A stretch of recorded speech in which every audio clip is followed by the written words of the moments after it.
kilay man kay waterproof eyebrows siya. Dito lang siya ganun. Saan ni mo ni pagkilay? Oo. Pero 3D siya ako matanggal. Diba? Huwag mo na siya kasi nagsabi. Dito lang, dito ka na-check ko niya. If ever maganahan ka ma'am, bilhan mo lang ako ma'am kahit pagkilay. Tagpila mo na. Actually ma'am dati siyang 799 po. Pero ngayon ma'am nagka-promo po siya ng 499. Tapos ma'am pag nagkapalit ka din sa ma'am, kung na kayo mga okasyon ma'am, free na ka din magpagwapa sa mukha. Sure. Tapos anytime magpunta ka dito ma'am, may free kilay ka naman at saka dito ka nang kahit sa kilay mo, libre na siya, wala nang bayad. Sa free makeup ma'am, apilay mo hindi pamilya ha. Basta huwag yung buong barangay. O, tingnan mo yung kilay mo o. Da. Hindi nga na ang promo sa ibang kilay. Di mo gulag bagang kilay good.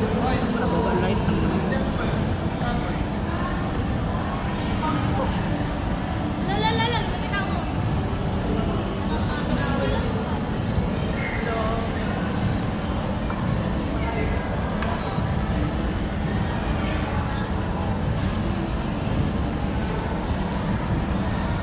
Nag-sunscreen ka rin.